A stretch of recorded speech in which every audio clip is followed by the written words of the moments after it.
Mark Webber, the once quiet Australian F1 veteran and now Oscar Piastri's manager, just dropped a statement that echoes like thunder in the papaya halls of McLaren. "You have to be solid on all circuits," he says about his protege Piastri. And in terms of the number of kilometers spent in the lead, he is well ahead of Lando Norris. Even if the points gap doesn't tell the full story, this wasn't just manager speak. This was a calculated warning shot aimed directly at McLaren's management structure. The timing of Webber's bombshell statement couldn't be more significant. At Zandvoort, Piastri was on pole position, led every single lap, and claimed victory, while Lando Norris retired with a smoking engine, just moments away from potentially clinching the race. This created a 34-point gap in the championship standings, but Webber argues this deficit doesn't reflect the true performance dynamics between the two McLaren drivers. In terms of kilometers spent in the lead, he is well ahead. Webber fired at RTBF, making it clear that raw statistics paint a different picture than championship points suggest. The contrast between the two McLaren drivers became starkly apparent at Monza. Norris attempted to project confidence, stating he'd forgotten about Zandvoort and didn't want questions about his mentality interfering with his championship fight. However, his own admission revealed the psychological difference between the teammates. "I know who I'm up against. He's incredibly calm and composed. I look more emotional next to him," Norris conceded, inadvertently highlighting Piastri's mental strength under pressure. The Italian Grand Prix at Monza exposed the deep-rooted tensions brewing within McLaren's garage. A slow pit stop for Norris forced the team into an uncomfortable position, asking Piastri to move aside despite the 4-year-old Australian having absolutely nothing to do with the strategic error. Team radio captured the uncomfortable exchange that would later spark controversy across the Formula One paddock. Piastri's response was measured but loaded with underlying frustration. "I mean, we said that a slow pit stop was part of racing. I don't really get what's changed here, but if you really want me to do it, then I'll do it," before ultimately moving aside. The words hung in the air with a coolness that spoke volumes about Piastri's growing dissatisfaction. This wasn't the first time McLaren had asked their younger driver to sacrifice his race for team strategy. Hungary, 2024, presented an almost identical scenario where Piastri found himself boxed into sacrificing his result for what McLaren termed team reasons. Nico Rosberg, watching from the broadcast booth, immediately recognized the potential for internal conflict. "That will require some talks, because I think Oscar is not going to be happy with that," he warned, proving prophetic in his assessment. Behind closed doors, McLaren's hierarchy must feel the mounting tension. Webber's statement represents more than managerial support, IMT. It's a strategic positioning of Piastri as the rightful lead driver based on measurable performance metrics. The Australian manager is building a compelling case that transcends championship points, focusing instead on race leadership and consistent performance under pressure. "The gap in terms of points does not fully reflect reality," Webber stated, delivering what amounts to an accusation aimed squarely at McLaren's management decisions. The paddock reaction to McLaren's Monza decision was swift and largely critical.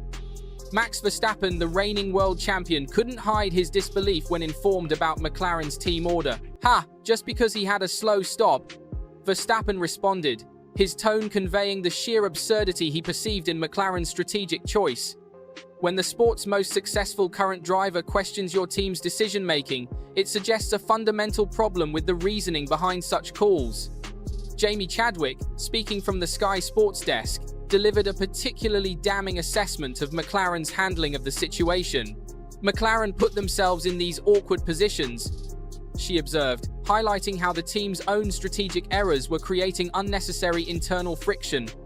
The criticism wasn't limited to former drivers and media personalities. Social media exploded with clips of Piastri's radio message being dissected and analyzed by fans worldwide. Piastri's response to the Monza controversy revealed his diplomatic but steely character. Rather than exploding publicly or pointing fingers at team management, he offered a measured assessment. "Bit of a tough one. Once the rear calmed down a bit, then it was all right. Not the easiest of weekends." This restraint wasn't weakness. It was strategic positioning by a driver who understands the political nature of Formula One while building leverage for future negotiations. The philosophical implications of this brewing conflict extend far beyond a single race result. Formula One operates on multiple levels: raw speed, political maneuvering, and strategic positioning within team hierarchies.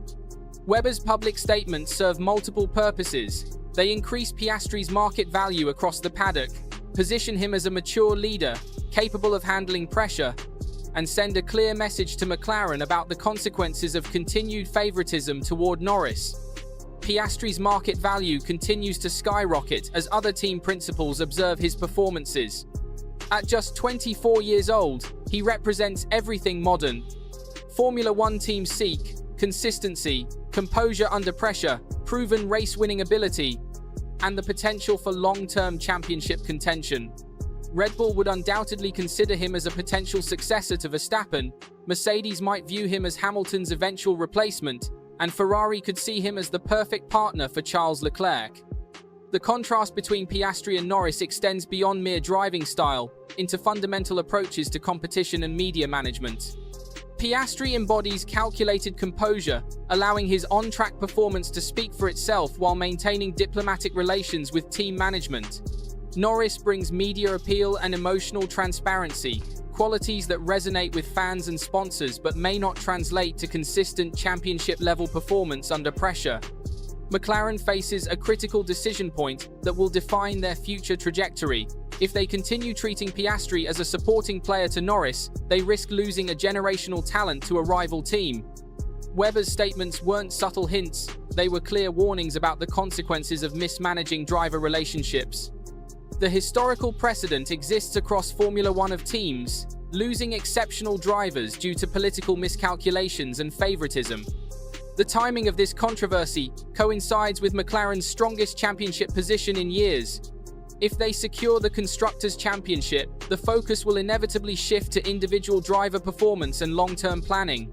This transition period represents both opportunity and danger: opportunity to establish clear hierarchies based on merit, and danger of losing Piastri if they continue prioritizing Norris despite performance evidence suggesting otherwise. Webber's strategic messaging extends beyond immediate championship concerns into 2026 contract negotiations and beyond. Every public statement builds Piastri's profile, while subtly pressuring McLaren to recognize his contributions appropriately. The silence from Andrea Stella and McLaren's senior management speaks volumes about their discomfort with the growing scrutiny of their driver management decisions. The broader implications for McLaren's team culture cannot be understated. Piastri's measured responses hide growing frustration with being consistently asked to sacrifice race results for strategic errors he didn't create. Each instance of unfair treatment strengthens his position for future negotiations, while potentially damaging long-term loyalty to the team that gave him his Formula One opportunity. Formula One history provides numerous examples of teams making strategic driver decisions that proved costly in retrospect. McLaren must carefully balance immediate championship aspirations with long-term driver retention, knowing that losing Piastri could handicap their competitive position for years to come. Webber's bombshell statement wasn't just about defending his driver, it was a calculated move in the high-stakes chess game of Formula One politics. The coming races will test McLaren's ability to manage this internal crisis while maintaining their championship challenge. Every strategic decision will now be scrutinized through the lens of fairness and team dynamics. The pressure on McLaren's leadership to find a sustainable solution has never been greater, as they risk losing one of Formula One's most promising talents. The championship endgame presents McLaren with 8 races to prove their system works fairly. If both drivers still believe the contract is fair, McLaren will fight to the finish with 2 live title shots. If doubt sets in, the path gets steeper than necessary.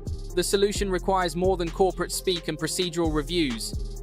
You don't diffuse controversy with soft words. You diffuse it by publishing the principle, committing to it in advance, and proving it applies in every direction. Will McLaren learn from this controversy and establish clearer protocols for future team decisions, or are we witnessing the beginning of an internal war that could destroy their championship dreams?